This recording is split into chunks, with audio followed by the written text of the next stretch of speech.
Welcome back दोस्तों, स्वागत है आप सभी का आपके अपने YouTube channel study circle VCB है।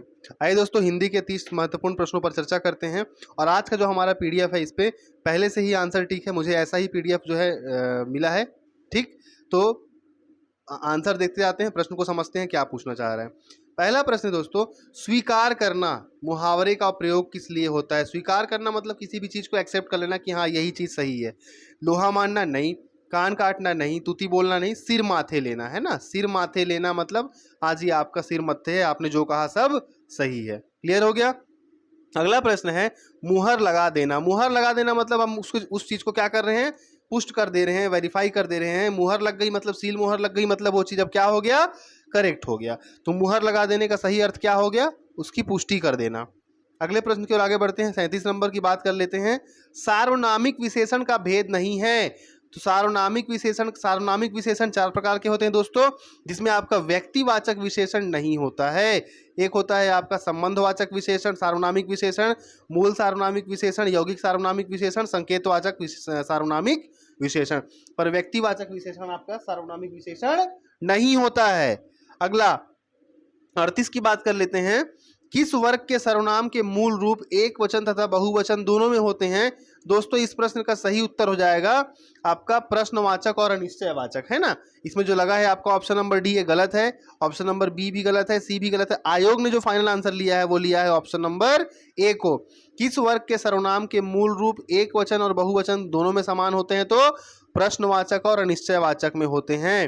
भैंस के आगे बीन बजाए भैंस खड़ी पगुराए, आप सब बचपन से सुनते आ रहे हैं। मूर्ख को कितना भी कुछ बोल लो आप, उसको कोई असर ही नहीं होगा।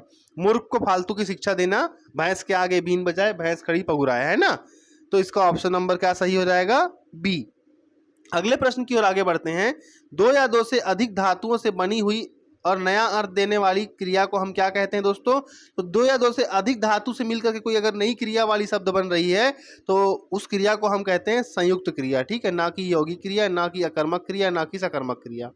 क्या कहते हैं, संयुक्त क्रिया। अगला, गेहूं के साथ घुन भी पिस जाता है, कहावत का अर्थ है। गेहूं मतलब अच्छे के साथ बुरा, बुरे के साथ अच्छा भी क्या होता है दोस्तों, वो खराब हो जाता है, पिस जाता है।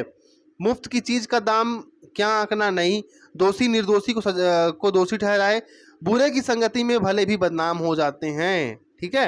अगला, ध्वनियों के मेल से बने सार्थक वर्ण समुदाय को हम क्या कहते हैं? ध्वनियों के मेल से बने सार्थक वर्ण समुदाय को दोस्तों कहते हैं शब्द। ठीक है। और यही अगर ध्वनियों की अगर बोलेगा बने सार्थक इकाई को क्या कहते हैं, तब अक्षर। इकाई की बात करेगा तो अक्षर, और वर्ण समुदाय की बात करेगा तो शब्द। अगला, सिंगार शब्द तत्सम रूप किसका होगा? अगला प्रश्न है सिंगार। सिंगार दोस्तों अपने आप में तद्भव है, हिंदी का शब्द है। इसका तत्सम जो होता है वो होता है श्रृंगार। ठीक है, क्या होता है, श्रृंगार। अगला, समास पद्धति किस भाषा की विशेषता है? समास पद्धति यह संस्कृत भाषा की विशेषता है। अगला, अज शब्द का अनेकार्थक शब्द नहीं है, नहीं है पूछा है, बकरी। अज शब्द का अनेकार्थक शब्द बकरी नहीं है, जबकि ब्रह्मा, कामधेनु और बकरा अज शब्द का अनेकार्थक शब्द है। अगला, गणना की दृष्टि से संज्ञाएं कितने प्रकार की होती हैं? तो गणना की दृष्टि से देखिए, आयोग ने जो इसका आंसर लिया है फाइनल दोस्तों, वो लिया है 2। पर आप कहीं नेट पे सर्च करेंगे, कहीं गूगल करेंगे या किसी किताब में देखेंगे तो वहां पे आपको 3 भी कभी देखने को मिल सकता है। पर आयोग ने इस प्रश्न का उत्तर 2 लिया है। क्लियर हो गया। अगला 43 नंबर की बात करते हैं। इंसानियत में निम्नलिखित में से कौन सा प्रत्यय है? तो इंसान में, इंसानियत को अगर हम तोड़ेंगे दोस्तों, इंसान और ईयत, ईयत प्रत्यय लगा हुआ है। अगला, इनमें से कौन सा शब्द भानु का पर्यायवाची नहीं है? भानु मतलब सूर्य, रवि मतलब सूर्य, अर्क मतलब सूर्य, मार्तंड मतलब सूर्य, दिनेश मतलब सूर्य। ठीक है, तो अर्क, मार्तंड, दिनेश ये तीनों पर्याय हैं, जबकि उडुपति इसका पर्याय नहीं है। प्रश्न क्रमांक 45, 46, 47 आपके पैराग्राफ हैं दोस्तों। 45, 46, 47 हम इसको यहाँ सॉल्व नहीं करेंगे। 48 प्रश्न से आगे बढ़ते हैं। 48 प्रश्न है दोस्तों, बच्चों में श्रवण कौशल का विकास कैसे कर सकते हैं? श्रवण मतलब होता है सुनने वाला, तो जो भी आपका सुनने वाला होगा वही आपका सही आंसर होगा। सुनने के आवश्यक तत्वों का विकास करके। अगला, विराम चिन्हों की आवश्यकता क्यों होती है? या यहां देख लेते हैं 53 नंबर। वह पढ़ता है या मजाक करता है क्वेश्चन मार्क किस प्रकार का वाक्य है। ये अपने आप में प्रश्न कर रहा है कि वह पढ़ रहा है या मजाक कर रहा है। यह किस प्रकार का वाक्य हो गया, प्रश्नवाचक। विराम चिन्हों की आवश्यकता क्यों होती है, मैंने इसके पहले की वीडियो में भी आपको बताया है। भाव विचारों की स्पष्ट अभिव्यक्ति के लिए, भावाभिव्यक्ति के लिए, वाक्यों के सुंदर गठन के लिए, लेखक की मनोदशा कैसा उसका मानसिक स्थिति है उसको स्पष्ट करने के लिए, मतलब ए भी सही, बी भी सही, सी भी सही, तो उपयुक्त सभी। योजक चिन्ह, जो किसी भी दो शब्दों के बीच में इस प्रकार का योजक चिन्ह लगाते हैं उनको जोड़ने के लिए ना, उसको हम योजक चिन्ह कहते हैं।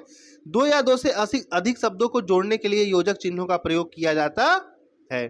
बच्चों में लेखन कौशल के विकास का अर्थ क्या है। लेखन कौशल के, लेखन मतलब लिखने वाला काम, तो बच्चों को ध्यान से सुनने के लिए कहना जी नहीं, बच्चों को ध्यान से पढ़ने के लिए कहना जी नहीं, बच्चों का मनोरंजन जी नहीं। तीसरा ऑप्शन सही हो जाएगा। उन्हें भाव एवं विचारों को लिखित भाषा में, ठीक है, लेखन मतलब लिखित भाषा के माध्यम से अभिव्यक्ति करने की क्रिया में निपुण करना। 56 नंबर प्रश्न की बात करते हैं दोस्तों। निम्न में से हिंदी में अल्प प्राण और महाप्राण का जोड़ा नहीं है पूछा है। क ख, देखिए अल्प प्राण और महाप्राण, बेसिक अंतर अल्प प्राण और महाप्राण में क्या होता है। अल्प प्राण मतलब होता है जिनमें आप जब कुछ बोलते हैं तो गर्म वायु ना निकले, हुकार ना निकले। और महाप्राण की बात करेंगे तो आपको गर्म हवा निकलेगी मुंह से, अगर वो उसको बोलेंगे तो आपको, जैसे कि ख, तो ख बोलने से आपके मुंह से गर्म हवा निकलेगी और हुकार भी निकलेगा। लेकिन क बोलने पर आपके मुंह से हुकार नहीं निकलेगा, गर्म हवा नहीं निकलेगी। तो जैसे क ख ग घ अंगा च छ ज झ इया ट ठ ड अड़ा त थ द न प फ ब भ म य र ल व श श ह छत्र ज्ञान। जब आप क से लेकर ज्ञान तक पढ़ते हैं तो जो पहला वाला होगा वो आपका अल्प प्राण होगा और जस्ट दूसरा वाला होगा वो महाप्राण, फिर तीसरा वाला आपका जो होगा अल्प प्राण, चौथा वाला जो होगा आपका वो महाप्राण। क जो है आपका अल्प प्राण है, ख जो है आपका महाप्राण है। तो जोड़ा नहीं है पूछा है, तो क और ख तो सही है, जोड़ा बनेगा। क और य, दोस्तों क और य जो हैं ये दोनों के दोनों आपके अल्प प्राण हैं, यही आपका जोड़ा नहीं है। ये भी नहीं बनेगा, ये भी नहीं बनेगा, ये भी नहीं बनेगा, ठीक है। मतलब ये तीनों जोड़ा हैं। ऑप्शन आंसर नंबर क और य जो है आपका जोड़ा नहीं है, क्योंकि क भी अल्प प्राण में आएगा और य भी अल्प प्राण में आएगा। अगला है प्रश्न दोस्तों, पठन कितने प्रकार से किया जाता है। पठन दो प्रकार से किया जाता है, एक होता है आपका सस्वर पठन, एक होता है आपका मौन पठन। पठन दो प्रकार से होता है दोस्तों, पठन दो प्रकार से होता है, एक होता है सस्वर पठन, सस्वर पठन, ठीक है, और एक होता है मौन पठन। इसको ध्यान रखिएगा, ठीक है। पठन दो प्रकार, सस्वर पठन और मौन पठन। अगला, एक ध्वनि या एकाधिक ध्वनियों की इकाई को जिसका उच्चारण एक झटके में होता है, मैंने जस्ट 5 मिनट पहले आपको बताया है, उसे हम क्या कहेंगे, एक झटके में होगा तो मात्रा नहीं कहेंगे, शब्द नहीं कहेंगे, वाक्य नहीं कहेंगे, क्योंकि शब्दों को मिलाकर के वाक्य बनता है, ठीक है। यहाँ पे बनेगा आपका सही आंसर क्या हो जाएगा, अक्षर। क्लियर हुआ। अगले प्रश्न की ओर आगे बढ़ते हैं। कारक चिन्हों को हम परसर्ग कहते हैं दोस्तों, कारक चिन्हों को हम क्या कहते हैं, परसर्ग कहते हैं। दाल पक रही है, यह किस वचन को दर्शाता है। दाल पक रही है दोस्तों, दाल अपने आप में बहुत सारी, अब दाल पकाते तो कहते हैं क्या कि मैं सिर्फ एक दाल का दाना पका रहा हूं। दाल पक रही है यह बहुवचन, बहुत सारी दाल आती है ना, दाल क्या हो गया आपका, बहुवचन। अगला, हिंदी में आधारभूत वाक्य कितने प्रकार के होते हैं। तो हिंदी में आधारभूत वाक्य 8 प्रकार के होते हैं, जबकि मैंने आपको बताया है प्रीवियस वीडियो में रचना के आधार पर 3 प्रकार होते हैं, सरल वाक्य, संयुक्त वाक्य और मिश्र वाक्य। पदबंध किसे कहते हैं। तो पदबंध किसे कहेंगे दोस्तों, जब एक या एक से अधिक पद एक में बंधे हो उसे हम क्या कहेंगे, पदबंध कहेंगे। और मोस्ट इंपॉर्टेंट है दोस्तों भानुदय, भानुधन उदय, कई बार कई सेट में पूछ चुका है, भानुधन उदय, भानुदय।